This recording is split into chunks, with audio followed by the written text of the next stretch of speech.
Cuando el oficial K9 Daniel Preston vio a su compañero pastor alemán, Scout, comenzar a rascar el suelo fangoso cerca de la antigua entrada de la Harwell Mining Company con una intensidad que nunca antes había visto, su primer pensamiento fue que el perro había detectado algo enterrado, tal vez drogas o restos, algo que requería una excavación cuidadosa. Pero Scout no estaba alerta de su manera habitual. No estaba sentado ni ladrando ni mostrando ninguno de los comportamientos entrenados que Daniel había pasado 3 años aprendiendo a leer. En cambio, el perro arrastraba deliberadamente su pata por la tierra húmeda con movimientos cuidadosos y decididos, creando líneas y formas que parecían casi intencionales, casi diseñadas. Daniel se agachó para mirar más de cerca. Sintió que se le cortaba la respiración cuando se dio cuenta de que lo que Scout estaba creando no eran rasguños aleatorios, sino un patrón, un diseño, algo que se parecía inquietantemente a un mapa tosco que mostraba caminos e intersecciones y lo que podría haber sido una ubicación específica marcada con gubias más profundas. Y cuando Scout terminó, cuando se sentó sobre sus cuartos traseros y miró a Daniel con esos inteligentes ojos marrones que parecían decir, ¿entiendes? ¿Ves lo que te digo? Daniel comprendió con absoluta claridad que su compañero intentaba comunicarle algo vital, algo que no podía esperar. Algo que involucraba el sistema minero abandonado que se extendía bajo sus pies durante kilómetros, un sistema que no había sido ocupado ni operativo en 3 décadas, pero que podría, imposiblemente, estar escondiendo a alguien que necesitaba ayuda desesperadamente. Lo que Daniel no podía saber en ese momento era que el extraño mapa de Scout los llevaría a 11 niños que habían estado atrapados bajo tierra durante 4 días después del derrumbe parcial de un túnel durante una exploración no autorizada. Niños a los que tal vez les quedaban 12 horas de aire respirable. Niños que habrían muerto de no ser por un perro extraordinario que de alguna manera supo exactamente cómo mostrarles a los humanos lo que él no podía decirles. Antes de empezar, asegúrate de darle a me gusta, compartir y suscribirte. Significa mucho más de lo que crees. Y tengo curiosidad, ¿desde dónde nos ves? Deja tu país en los comentarios para que podamos darte la bienvenida. Daniel Preston nunca se imaginó como policía cuando crecía en el pequeño pueblo montañoso de Coal Ridge, Pensilvania. Planeaba ser veterinario y siempre había amado a los animales con una intensidad que lo avergonzaba durante la mayor parte de su infancia y adolescencia. Pero la vida tenía una forma de desviar los planes, y cuando su fondo universitario se evaporó durante el divorcio de sus padres, cuando necesitó un empleo que le ofreciera estabilidad y beneficios, y que no requiriera 4 años de costosa educación, la Academia de Policía le pareció una solución práctica. Se unió al Departamento de Policía de Coal Ridge a los 21 años. Pasó 5 años patrullando, aprendiendo los ritmos de un pueblo que moría lentamente a medida que su herencia minera del carbón se desvanecía en la historia, y aprovechó la oportunidad de unirse a la Unidad K9 cuando se formó como parte de una iniciativa regional de aplicación de la ley. Scout tenía 2 años cuando los aparearon. Era un pastor alemán de un criador de perros de trabajo de Virginia especializado en perros policíacos y militares. El perro ya había completado el entrenamiento básico, había demostrado una aptitud excepcional para las labores de búsqueda y rescate, así como para la detección de narcóticos, y tenía un temperamento a la vez decidido y estable.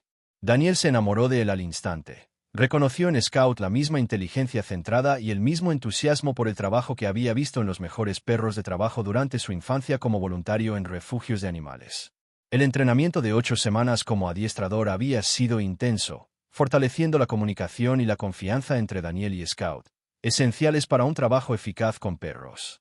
Habían aprendido las señales y el lenguaje corporal del otro, practicado búsquedas, alertas y obediencia hasta que las órdenes se volvieron instintivas, desarrollando una relación que trascendía la simple dinámica entre adiestrador y perro y se acercaba a una colaboración genuina. Para cuando obtuvieron la certificación y comenzaron el servicio activo, Daniel confiaba en el criterio de Scout de una forma en la que no siempre confiaba en sus compañeros humanos, sabiendo que los sentidos e instintos del perro a menudo percibían cosas que la observación humana pasaba por alto. Coal Ridge era un pueblo de unos 15.000 habitantes, situado en un valle rodeado por las estribaciones de los Apalaches. Su economía seguía en crisis 20 años después del cierre de la última gran mina de carbón. El paisaje estaba salpicado de infraestructura minera abandonada, equipos oxidados, edificios derrumbados y pozos de entrada que habían sido sellados o vallados para evitar accidentes. La mayoría de los antiguos túneles mineros se habían inundado o derrumbado deliberadamente durante el proceso de cierre, pero algunos seguían siendo accesibles, lo que generaba constantes preocupaciones de seguridad, ya que adolescentes y exploradores urbanos intentaban periódicamente adentrarse en las zonas prohibidas a pesar de las advertencias y las barreras. El sitio de la compañía minera Harwell era una de las instalaciones abandonadas más grandes, con una extensión de casi 40 acres en el extremo oeste del pueblo. Los edificios principales habían sido demolidos hacía años, pero la entrada a lo que una vez fue una de las vetas de carbón más productivas de la región se mantenía, sellada con una pesada puerta de acero que se suponía debía estar cerrada, pero que había sido violada tantas veces que el pueblo prácticamente había desistido de mantener la seguridad. Las señales advertían del peligro, de túneles inestables, aire tóxico y riesgo de derrumbe, pero se habían desvanecido hasta el punto de ser casi ilegibles, y los niños de la zona llevaban años explorando las zonas accesibles de la mina sin incidentes graves. Daniel y Scout habían sido llamados al sitio de Harwell un miércoles por la mañana a finales de octubre, un fresco día de otoño con densas nubes que amenazaban con lluvia. La llamada provenía de una madre frenética llamada Patricia Holbrook, cuya hija de 13 años, Zoe, no había vuelto a casa la noche anterior. Patricia finalmente logró que la mejor amiga de Zoe admitiera que un grupo de niños de la escuela secundaria había planeado explorar la antigua mina de Harwell el martes después de la escuela, una especie de desafío de aventura que había estado circulando entre los estudiantes de octavo grado durante semanas. La amiga había estado demasiado asustada para ir, pero sabía quiénes lo habían hecho, y cuando Patricia llamó a esas familias, descubrió que 11 niños estaban desaparecidos. Todos les habían dicho a sus padres que estaban en casas de varios amigos o en actividades extraescolares, y no se había visto ninguno desde la tarde anterior. La respuesta policial fue inmediata e integral. Se movilizó a todos los agentes disponibles, se alertó a los equipos de bomberos y rescate y se puso a disposición de los servicios de emergencia. Los 11 niños desaparecidos tenían entre 12 y 14 años, 6 niñas y 5 niños, todos pertenecientes a familias que Patricia organizó. Rápidamente, en una frenética coordinación, los padres llegaron al sitio de Harwell una hora después de que se diera la alarma, pero fueron retenidos por la cinta policial y los agentes que intentaban mantener el orden mientras los equipos de búsqueda se preparaban para entrar en la mina. Daniel y Scout habían sido asignados al reconocimiento inicial. Entraron por la puerta principal rota y se adentraron en el sistema de túneles accesible para ver si podían encontrar algún rastro de los niños desaparecidos. Los túneles cerca de la entrada eran relativamente estables, reforzados con viejas vigas de madera podridas, pero aún prácticamente intactas. El aire era viciado y húmedo, con olor a minerales y descomposición, y la luz de sus linternas había revelado grafitis en las paredes, evidencia de visitas previas no autorizadas, pero ninguna señal inmediata de los niños. Scout había estado trabajando metódicamente, procesando con su olfato el complejo entorno olfativo, cuando lo oyeron. Un retumbar lejano, profundo y siniestro, resonó por el sistema de túneles. Daniel se quedó paralizado, sintió un nudo en el estómago al comprender lo que oía. En algún lugar de la mina, algo se derrumbó. Toneladas de roca y tierra se movieron, los soportes de madera se derrumbaron. Túneles que habían permanecido en pie durante décadas finalmente sucumbieron al tiempo y la inestabilidad. Se retiraron de inmediato e informaron del derrumbe al puesto de mando que se estaba estableciendo en la entrada. La coordinadora de rescate, la capitana de bomberos Elena Rodríguez, tomó la difícil decisión de detener cualquier entrada hasta que los ingenieros estructurales pudieran evaluar la estabilidad del sistema de túneles. El derrumbe podría haber sido localizado o haber desestabilizado grandes secciones de la mina. Enviar más personal antes de comprender a qué se enfrentaban podría convertir una operación de rescate en una simple recuperación de cuerpos, tanto para los rescatistas como para las víctimas. La espera había sido agonizante. Familias gritando para que alguien entrara, para encontrar a sus bebés, sin comprender o sin importarles que entrar a ciegas podría matar a los rescatistas sin salvar a nadie. Ingenieros revisando viejos mapas de la mina, intentando determinar qué secciones tenían más probabilidades de seguir siendo accesibles, donde probablemente se había producido el derrumbe, qué rutas podrían ser lo suficientemente seguras como para intentarlo. Pasaron las horas mientras crecía el temor de todos de que los niños ya estuvieran muertos, aplastados por el derrumbe o asfixiándose en las zonas selladas de la mina. Daniel había estado paseando cerca de la entrada, con Scout a su lado, cuando el perro se agitó repentinamente. No angustiado ni asustado, sino concentrado en algo. Scout se dirigió a una zona despejada a unos 15 metros de la puerta principal, un lugar donde el barro aún estaba blando por la lluvia reciente. Daniel lo siguió, observando cómo Scout comenzaba a olfatear el suelo con intensidad, dando vueltas por la zona, gritando con su lenguaje corporal que algo importante ocurría allí. Pero no había nada visible, nada que Daniel pudiera detectar. Solo barro, hierba y tal vez unas tenues depresiones que podrían haber sido huellas de los niños antes de entrar en la mina. Daniel estaba a punto de llamar a Scout para que se dirigiera a una búsqueda más productiva, cuando el perro hizo algo extraordinario. Scout había empezado a escarbar en el barro deliberadamente, no con la frenética excavación que hacían los perros al encontrar algo enterrado, sino con movimientos cuidadosos y controlados de su pata delantera, creando líneas en la tierra blanda. Daniel observaba con confusión, y luego con creciente asombro, cómo Scout hallaba lo que parecían caminos, líneas que se entrecruzaban formando una cuadrícula o red tosca. El perro se detenía de vez en cuando, observaba lo que había creado y luego seguía añadiéndole cosas, extendiendo ciertas líneas, creando lo que parecían ramas o vástagos. Y entonces Scout hizo varias hendiduras profundas en una zona específica de su creación, marcándola con énfasis antes de sentarse y mirar a Daniel con una expresión inequívocamente expectante. Daniel había contemplado el patrón que Scout había creado, intentando comprender a toda prisa lo que veía. Parecía un mapa, una representación rudimentaria de pasajes conectados. Y si lo orientaba como Scout había estado mirando al principio, si asumía que la entrada de la mina estaba en un borde del patrón, entonces las líneas podrían representar el sistema de túneles, y el punto marcado podría indicar una ubicación específica en las profundidades de la red. Había llamado a la capitana Rodríguez. Le había mostrado lo que Scout había hecho. Se había sentido ridículo al sugerir que su perro les había dibujado un mapa, pero no podía negar lo que veía. Elena había estudiado el patrón. Había sacado los diagramas de ingeniería de la mina y palideció. Las líneas que Scout había rayado en el barro, comparadas con los mapas oficiales del túnel, correspondían con notable precisión al sistema del pozo principal. La ubicación marcada parecía indicar una gran cámara a unos 800 metros montaña adentro, una antigua zona de carga donde se clasificaba el carbón antes del transporte. Los ingenieros se habían mostrado escépticos, señalando que los perros no entendían la cartografía espacial ni creaban dibujos representativos, que cualquier parecido con los diseños reales de los túneles era pura coincidencia o que los humanos veían patrones donde no los había. Pero Elena llevaba 20 años trabajando con perros de búsqueda y rescate, lo suficiente como para saber que a veces se comunicaban de maneras que desafiaban las expectativas convencionales, y decidió confiar en la indicación de Scout. Se había reunido un equipo de rescate especializado, compuesto por profesionales con experiencia en rescate minero y equipo diseñado para entornos inestables. Daniel y Scout fueron incluidos a pesar de las objeciones de los ingenieros, ya que Elena insistió en que si Scout había detectado de alguna manera la ubicación de los niños, su olfato podría ser esencial para navegar por el sistema de túneles dañado.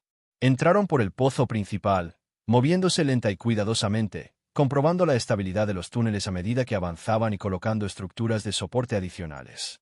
El derrumbe se había producido en una sección a unos 300 metros, un derrumbe que había bloqueado por completo el paso principal.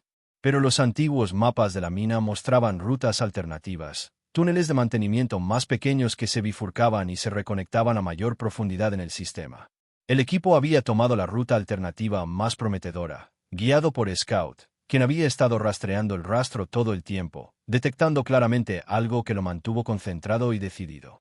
Llevaban casi 2 horas bajo tierra, moviéndose en la oscuridad, solo interrumpida por las lámparas de sus cascos, respirando un aire cada vez más viciado y preocupante, cuando Scout se detuvo de repente y alertó.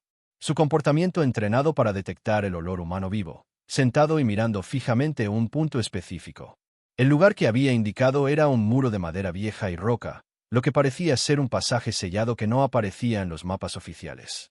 El equipo de rescate había retirado cuidadosamente los escombros, revelando que el pasaje sellado se había abierto parcialmente. Recientemente, probablemente por los niños que exploraban, creando un espacio lo suficientemente grande como para que los niños se colaran, pero fácilmente inadvertido para cualquiera que no supiera buscarlo. Más allá del espacio había otro túnel, que no figuraba en los mapas oficiales porque había sido una extensión no autorizada excavada por mineros décadas atrás. Seguir ese túnel los había llevado a la cámara que Scout había marcado en su dibujo de barro. La cámara era grande, de unos 12 metros de ancho, con soportes de madera antiguos y preocupantes, pero que aún resistían. Y en ella, apiñados con una sola linterna moribunda entre ellos, se encontraban 11 niños que llevaban 4 días atrapados con el aire cada vez más escaso y sin salida. Estaban explorando cuando se produjo el derrumbe. El pasadizo principal se selló tras ellos, cortándoles la vía de escape. Intentaron encontrar salidas alternativas, pero solo lograron adentrarse más en el laberinto de túneles antes de retirarse a la gran cámara a esperar el rescate, del que habían perdido la esperanza. Los niños se encontraban en mal estado, deshidratados e hipotérmicos, 2 de ellos con lesiones por caídas durante sus intentos de escape, todos traumatizados y aterrorizados. Pero estaban vivos, conscientes y capaces de moverse con ayuda. La operación de rescate se había transformado en una emergencia médica. Los paramédicos atendían a los niños en el lugar por urgencias inmediatas, mientras el equipo de rescate organizaba la logística para rescatar a 11 niños y varios adultos a través de un túnel inestable de casi 1 kilómetro. Scout había permanecido cerca de los niños todo el tiempo, aparentemente entendiendo que su trabajo era brindarles consuelo tanto como su labor de detección profesional. Los niños se habían aferrado a él. Habían enterrado sus caras en su pelaje. Habían susurrado gracias al perro que los había encontrado. Una de las niñas, Zoe Holbrook, cuya llamada de su madre había iniciado la búsqueda, había sollozado diciendo que habían estado rezando por ser rescatadas, que sabían que se estaban quedando sin aire, que habían empezado a despedirse porque creían que nadie las encontraría a tiempo. La extracción había durado 6 horas, avanzando lenta y cuidadosamente, estabilizando secciones del túnel a medida que avanzaban, asegurándose de que nada se derrumbara y atrapara a los rescatistas junto con las víctimas. Scout había liderado el camino, eligiendo rutas basándose en el olfato y un instinto que Daniel aún no entendía del todo, evitando secciones que los ingenieros estructurales confirmaron posteriormente que estaban a minutos de colapsar. Salieron de la entrada de la mina poco después de la medianoche, casi 16 horas después del inicio de la operación, para encontrarse con cientos de personas esperando, familiares, medios de comunicación y miembros de la comunidad que habían estado en vigilia. La escena había sido caótica y hermosa. Padres corriendo para recoger a sus hijos, todos llorando, abrazándose y agradeciendo a Dios y al equipo de rescate. Daniel se había quedado atrás con Scout, observando las reuniones, sintiendo el agotamiento ahora que la adrenalina se desvanecía. Scout se había apoyado en su pierna, cansado pero contento, meneando la cola lentamente mientras niños y padres regresaban a acariciarlo, agradecerle y llamarlo héroe. La cobertura mediática fue inmediata e intensa. La historia del perro que dibujó un mapa para salvar a 11 niños atrapados captó la atención nacional en cuestión de horas. Daniel se vio obligado a entrevistarse sin querer, respondiendo preguntas sobre el comportamiento de Scout mientras intentaba minimizar su propio papel y enfatizar el trabajo en equipo. Pero todos querían hablar del mapa, de cómo un perro podía comprender las relaciones espaciales lo suficientemente bien como para crear un dibujo representativo de sistemas de túneles que nunca había visto. Los conductistas animales y los neurocientíficos habían propuesto diversas teorías. Scout podría haber detectado moléculas de olor que viajaban a través de las corrientes de aire desde la cámara donde estaban atrapados los niños, y podría haber procesado esos rastros de olor de una manera que le permitió comprender espacialmente los caminos del túnel. Se sabía que los perros tenían una memoria espacial sofisticada y podían rastrear rastros de olor complejos a largas distancias, manteniendo la conciencia de la direccionalidad y la distancia de maneras que los humanos no podían comprender por completo. Scout podría haber traducido esa conciencia espacial del olor en marcas físicas, sin comprender que estaba creando un mapa en términos humanos, sino intentando comunicar la información de ubicación de una manera que tuviera sentido para su cognición canina. Otros habían sugerido que Scout podría haber estado antes en la mina Harwell, que podría haber entrado con Daniel durante patrullas anteriores o incluso como un perro más joven durante el entrenamiento, y que podría haber conservado recuerdos del trazado del túnel que había recordado y representado al detectar el olor de los niños. El hecho de que su patrón de arañazos coincidiera tan fielmente con el sistema de túneles sugería algún tipo de conocimiento previo o un procesamiento extraordinario de la información que había recopilado. Daniel tenía su propia teoría, una que solo había compartido con Elena y algunos amigos cercanos. Creía que Scout había estado haciendo lo que siempre hacían los perros de trabajo: usar todas las herramientas disponibles para comunicarse con su compañero humano. Scout había detectado a los niños, había comprendido que estaban bajo tierra en el sistema minero y había intentado mostrarle a Daniel dónde encontrarlos usando el único método disponible. La precisión del mapa podría haber sido en parte coincidencia, en parte la inteligencia espacial de Scout y en parte la imposición de patrones por parte de los humanos en marcas menos precisas de lo que parecían en ese momento. Pero la intención subyacente, el intento desesperado de comunicar información vital, había sido absolutamente real. Cualquiera que fuera la explicación, las acciones de Scout habían salvado 11 vidas. Sin su indicación de dónde buscar, El equipo de rescate habría estado trabajando metódicamente por el sistema de túneles, probando todas las rutas posibles, probablemente tardando días en cubrir el mismo terreno que habían alcanzado en horas siguiendo las instrucciones de Scout. Los ingenieros habían calculado que los niños probablemente tenían menos de 6 horas de aire respirable cuando los encontraron. Un día más de búsqueda y habrían estado recuperando cuerpos, no rescatando supervivientes. La respuesta de la comunidad fue abrumadora. Scout recibió cientos de juguetes y golosinas enviadas por correo de personas de todo el país que habían seguido la historia. El pueblo organizó una ceremonia formal para declararlo ciudadano honorario de Coal Ridge.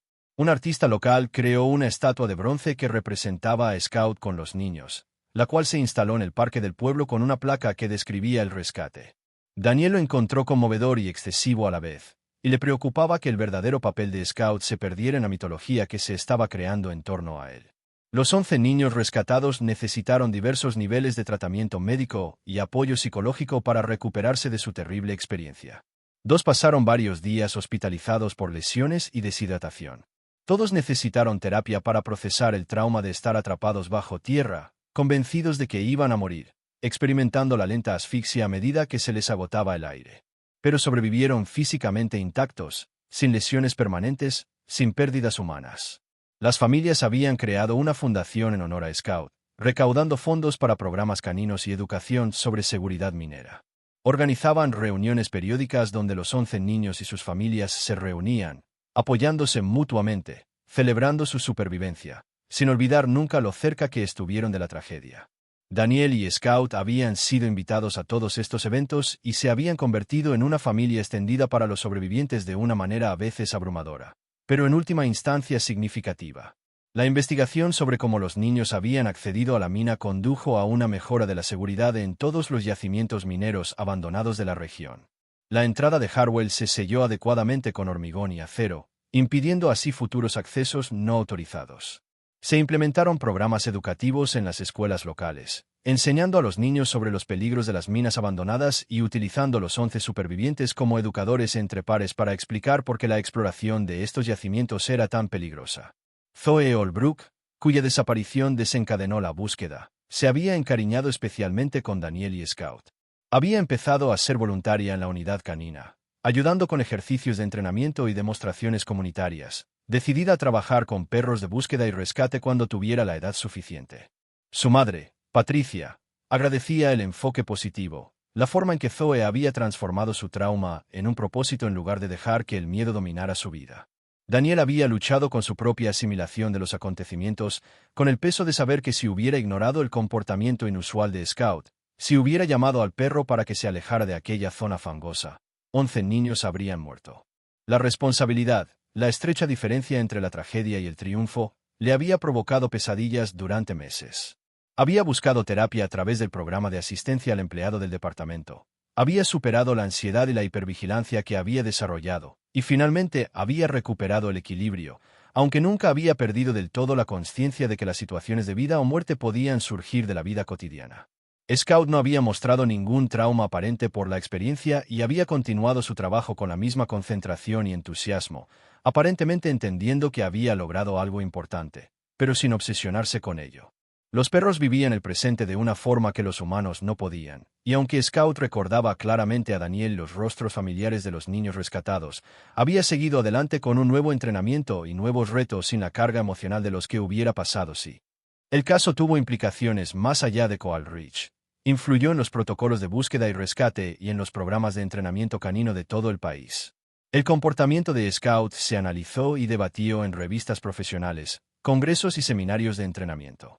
Aunque nadie enseñaba a los perros a dibujar mapas, se animaba a los adiestradores a prestar más atención a los comportamientos caninos inusuales, a considerar que los perros podrían estar intentando comunicar información de maneras que no se ajustaban a los patrones de alerta estándar y a confiar en el instinto de sus compañeros incluso cuando no entendían el método de comunicación. 3 años después del rescate, Daniel fue invitado a hablar en una conferencia nacional K9 en Denver para presentar un caso práctico del rescate en la mina Harwell y hablar sobre la cognición animal y la comunicación entre el guía y el perro. Estaba nervioso. Nunca se había considerado un orador público, pero se sintió obligado a compartir la historia de Scout con profesionales que podrían beneficiarse de comprender lo sucedido. La presentación tuvo una buena acogida y generó un amplio debate sobre los límites del conocimiento actual sobre la inteligencia espacial y las capacidades de comunicación caninas. Posteriormente, varios investigadores se acercaron a Daniel, interesados en estudiar a Scout para intentar comprender cómo su cerebro había procesado la información que condujo a la creación del patrón de barro. Daniel se mostró protector, reticente a someter a Scout a pruebas invasivas, pero aceptó participar en algunos estudios cognitivos y de observación no invasivos que podrían contribuir al avance del campo. La investigación reveló que Scout poseía una memoria espacial excepcional, con una puntuación en el percentil superior de los perros de trabajo evaluados en tareas de navegación y memoria de ubicación. También había demostrado una capacidad inusual para resolver problemas, encontrando soluciones creativas a los desafíos presentados durante las pruebas. Pero nada había explicado definitivamente cómo había creado un patrón que coincidiera con el sistema de túneles, y Daniel finalmente aceptó el misterio. Algunas cosas no necesitaban una explicación científica completa para ser aceptadas como reales y significativas. Los niños rescatados se habían convertido en jóvenes adultos, con sus vidas marcadas para siempre por los 4 días que pasaron atrapados bajo tierra, pero no definidas por ello. Se mantuvieron unidos como grupo, unidos por el trauma y la supervivencia compartidos, apoyándose mutuamente durante la secundaria, la universidad y el inicio de sus carreras. Varios habían ejercido profesiones relacionadas con su experiencia, convirtiéndose en personal de emergencias, trabajadores sociales especializados en trauma, ingenieros de seguridad minera y profesionales de búsqueda y rescate. Uno de los chicos, Marcus Webb, se había unido a la Academia de Policía y había solicitado específicamente ser asignado a la Unidad K9, pues quería trabajar con perros de búsqueda como scout. Daniel se había convertido en su mentor, los había entrenado a él y a su compañero canino, y había visto a Marcus convertirse en un excelente adiestrador que aportaba empatía y comprensión al trabajo de rescate, algo que solo podía lograrse tras haber estado en el otro lado. Scout se había retirado del servicio activo a los 8 años, la edad estándar para que los perros policía dejen de trabajar en el campo, y se había mudado con Daniel a tiempo completo como mascota en lugar de como compañero de trabajo. La adaptación había sido gradual. Scout había aprendido a relajarse y a jugar más. Ya no estaba constantemente en modo trabajo y disfrutaba de un ritmo de vida más tranquilo. Pero había mantenido su atención, su inteligencia y una conexión con Daniel que trascendía la relación profesional que habían forjado. Daniel había adoptado una nueva compañera canina, una pastor belga malinois llamada Ember, talentosa y decidida, pero diferente de Scout en temperamento y estilo de trabajo. La transición había sido emotiva, sintiéndose desleal, aunque Daniel sabía que era necesaria y correcta. Scout pareció comprenderla, tuvo paciencia con Ember e incluso la ayudó con un entrenamiento informal mediante demostraciones y ejemplos. En el 5º aniversario del rescate de Harwell, la comunidad organizó una gran celebración que reunió a los 11 sobrevivientes y sus familias, al equipo de rescate, a miembros de la comunidad y a personas de toda la región que habían seguido la historia. La estatua de bronce de Scout fue la pieza central del evento, con flores, tarjetas y muestras de agradecimiento apiladas alrededor de su base. El propio Scout, ahora de 10 años y con movimientos más lentos, pero aún alerta y concentrado, había estado presente como invitado de honor. Los 11 sobrevivientes, ahora jóvenes adultos de entre 17 y 19 años, habían hablado brevemente sobre lo que el rescate había significado para ellos, cómo había moldeado sus vidas, lo que habían aprendido sobre resiliencia y esperanza, y las formas inesperadas que podía adoptar la salvación. Zoe Holbrook, que ya tenía 18 años y se preparaba para empezar la universidad con una especialización en comportamiento animal y psicología, había dado el discurso de clausura. «Pienso en ese día constantemente», dijo con voz fuerte y clara. «Qué oscuro estaba. Cómo se acababa el aire. Cómo empezamos a aceptar que íbamos a morir allí abajo. Y entonces oímos voces, vimos luces, y allí estaba Scout. Ese perro que, de alguna manera, por increíble que parezca, había descubierto dónde estábamos y cómo decirles a los humanos cómo encontrarnos». Hizo una pausa, recomponiéndose, con lágrimas corriendo por su rostro. «La gente me pregunta si creo en milagros, y siempre digo que sí, porque he experimentado uno. No los sobrenaturales, sino los que surgen del entrenamiento, la inteligencia, la colaboración y un perro extraordinario que se negó a aceptar que no nos encontraran. Scout me salvó la vida. Nos salvó la vida a todos. Y cada día que me despierto y sigo viviendo, estoy agradecida por él, por el oficial Preston y por todos los que no se dieron por vencidos». La celebración incluyó una ceremonia para retirar oficialmente la insignia de Scout, enmarcándola junto a fotos del rescate. Daniela aceptó con un apretón de manos, con Scout sentado a su lado en perfecta posición de apoyo, y le costó expresar lo que había significado la colaboración, lo profundamente que había cambiado su vida al ser emparejado con este perro en particular. Scout es el mejor compañero que he tenido y tendré, logró decir Daniel finalmente. Ha salvado vidas, incluyendo las 11 que celebramos hoy. Pero también me ha enseñado sobre la confianza, sobre la comunicación que va más allá de las palabras, sobre la inteligencia que adopta formas que no siempre reconocemos o entendemos. Soy un mejor oficial y una mejor persona gracias a él. Y me siento honrado de haber sido parte de su historia. Los años habían seguido su curso, Scout envejeciendo con dignidad hasta llegar a la tercera edad, desarrollando finalmente una artritis que le dificultaba el movimiento y luego un diagnóstico de cáncer que, según el veterinario, era manejable, pero no curable. Daniel había decidido centrarse en la calidad de vida en lugar de un tratamiento agresivo que le causaría sufrimiento, y había dedicado los últimos meses de Scout a hacer que cada día fuera lo más cómodo y feliz posible. Los 11 supervivientes lo habían visitado durante esos últimos meses, habían viajado desde donde se habían mudado para estudiar o trabajar, y habían regresado a Coal Ridge para pasar tiempo con el perro que los había salvado.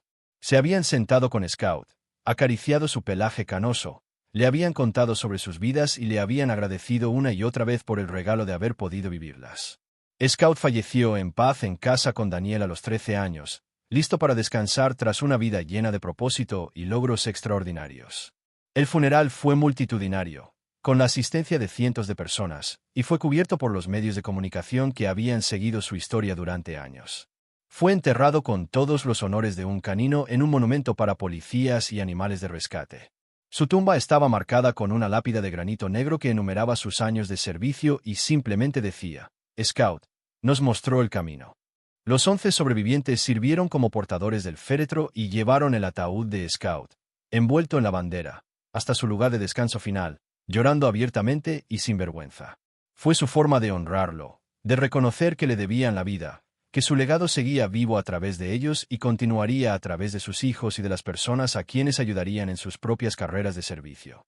Daniel finalmente adoptó a otro perro, un perro rescatado llamado Charlie, que necesitaba un hogar y se convirtió en un compañero querido, pero nunca en un sustituto para Scout.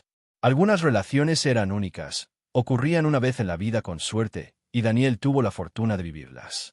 Aplicó las lecciones que Scout le había enseñado a su trabajo continuo con la unidad canina. Se convirtió en entrenador y mentor de nuevos adiestradores, transmitiéndoles no solo técnicas, sino también la filosofía de confiar en el perro y respetar su inteligencia.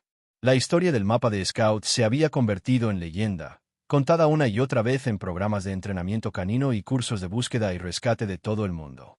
Los detalles se habían embellecido y mitificado con el tiempo, como suele ocurrir con las historias, pero la verdad fundamental permaneció inalterada. Un perro había detectado a niños atrapados bajo tierra, había comunicado su ubicación por medios sin precedentes y había guiado a los rescatistas directamente hasta ellos con pocas horas de ventaja. Esa verdad era lo suficientemente milagrosa como para no ser embellecida. Los 11 supervivientes permanecieron unidos, su vínculo inquebrantable, forjado en la oscuridad, el terror y el inmenso alivio del rescate. Llamaron a su grupo de chat Manada Scout y se conectaban regularmente, celebrando sus éxitos, apoyándose mutuamente en los desafíos, sin olvidar jamás de dónde venían ni quién los había traído de vuelta. Todos asistieron al funeral de Scout y después se reunieron en privado en la mina Harwell, ahora sellada para siempre, pero aún presente en sus recuerdos como el lugar donde casi murieron y se salvaron milagrosamente. Dejaron flores en la cerca, compartieron recuerdos de esos 4 días y del momento en que vieron linternas en la oscuridad y supieron que iban a vivir. Marcus Webb, ahora oficial canino con 4 años de experiencia, había traído a su compañero canino, y en Malinois parecía percibir la importancia del lugar, la historia arraigada en el suelo bajo sus pies. Scout nos mostró lo que era posible, dijo Marcus. Estableció un estándar de lo que los perros de trabajo pueden lograr cuando confiamos en ellos y les permitimos hacer lo que están entrenados para hacer. Cada vez que trabajo con mi compañero, pienso en eso. Confío en su olfato, en sus instintos, incluso cuando no entiendo lo que me dice. Porque Scout demostró que los perros a veces saben cosas que nosotros no. Ven conexiones que nosotros pasamos por alto y se comunican de maneras que debemos aprender a reconocer. Pasaron los años, y los sobrevivientes formaron sus propias familias. Muchos nombraron a sus hijos en honor a quienes los salvaron, llevando la historia del rescate como una herramienta de enseñanza sobre la gratitud, la resiliencia y las extraordinarias capacidades de los animales de trabajo.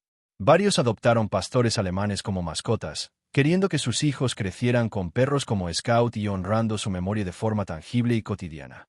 Daniel se jubiló de la policía activa a los 55 años, tras 34 años de servicio, los últimos 29 en la unidad canina.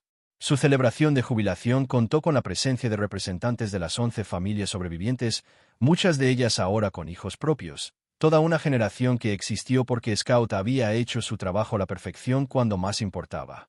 Le obsequiaron a Daniel una colcha hecha con fotografías de Scout a lo largo de su carrera. Cada cuadrado contaba parte de su historia. El panel central mostraba la estatua de bronce que aún se alzaba en el parque municipal. El pueblo de Coal Ridge había cambiado a lo largo de las décadas. Había encontrado nuevas bases económicas más allá de la minería de carbón y se había transformado en una comunidad que honraba su pasado mientras construía su futuro. Pero la historia del rescate de la mina de Harwell seguía siendo su momento decisivo, el evento que los lugareños señalaban al explicar quiénes eran y qué valoraban. Coraje, competencia, comunidad y la convicción de que cada vida importaba lo suficiente como para luchar por ella y confiar en métodos extraordinarios para salvarla. La estatua de bronce de Scout se había convertido en una especie de lugar de peregrinación. La gente viajaba a Coal Ridge específicamente para verla, tomarse fotos con ella, dejar flores, juguetes para perros o notas de agradecimiento a Scout por inspirarlos, darles esperanza o representar lo mejor de los perros de trabajo. Las notas habían llenado cajas a lo largo de los años, conservadas por la Sociedad Histórica del Pueblo como parte del legado permanente de Scout. Una nota, dejada por un adolescente que había estado pensando en suicidarse, pero que había leído sobre Scout y había decidido seguir luchando un día más, decía simplemente: si un perro puede salvar a 11 personas negándose a rendirse, yo puedo salvarme haciendo lo mismo. Gracias, Scout. A Daniel le habían mostrado esa nota años después de que la dejara, y lloró al comprender de nuevo que el impacto de Scout se extendía de maneras incalculables e incalculables. El dibujo de barro que Scout había hecho ese día había sido fotografiado extensamente, y las imágenes analizadas y preservadas como documentos históricos de un momento extraordinario en el comportamiento y la comunicación animal. Los investigadores los habían estudiado durante décadas, debatiendo teorías y realizando experimentos, intentando replicar la percepción espacial que Scout había demostrado. Algunos perros de trabajo habían mostrado habilidades similares en condiciones controladas, creando patrones o marcas que transmitían información de ubicación, aunque ninguno con la claridad y precisión del dibujo original de Scout. La conclusión a la que llegaron la mayoría de los expertos fue que el comportamiento de Scout representaba el máximo exponente de la capacidad cognitiva canina. Una combinación de crianza excepcional, entrenamiento exhaustivo, una sólida colaboración con el guía, posiblemente, una genialidad innata imposible de enseñar ni replicar por completo. Había sido extraordinario incluso entre los perros de trabajo más extraordinarios, un animal único en su generación que había logrado algo que cambió la forma en que los profesionales comprendían el potencial de los compañeros caninos. Daniel, de casi 70 años y viviendo tranquilamente con sus nietos visitándolo con frecuencia, aún conservaba una fotografía de Scout en cada habitación de su casa.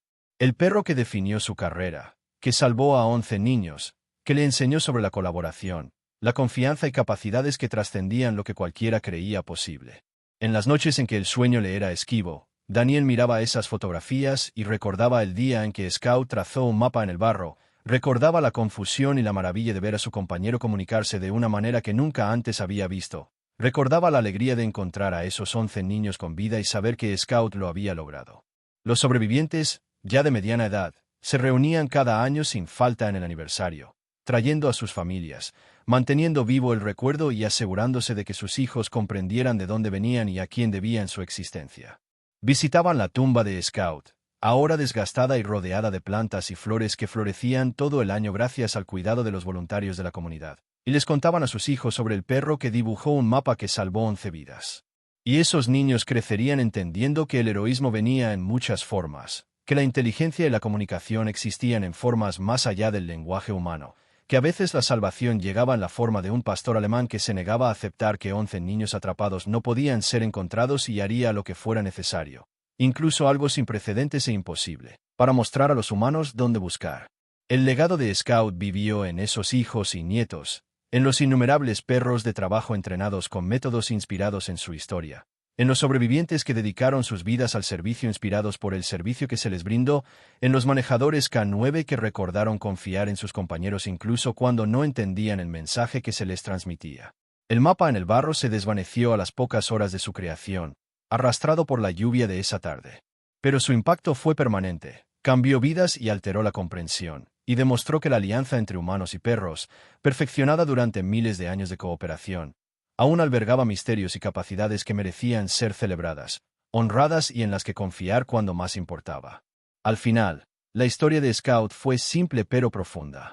Un perro sabía dónde estaban atrapados los niños. Intentó decírselo a su compañero humano. Cuando los métodos de comunicación habituales fallaron, encontró otra forma. Creó una representación física de la información que su olfato detectó y su cerebro procesó. Y gracias a que un guía confió lo suficiente en su perro como para considerar posible una comunicación imposible, 11 niños sobrevivieron. Ese fue el milagro, la lección, el legado. Confianza, comunicación, compañerismo y la valentía de creer que, a veces, lo imposible era simplemente lo incomprensible, esperando a que alguien lo suficientemente valiente como para prestarle atención.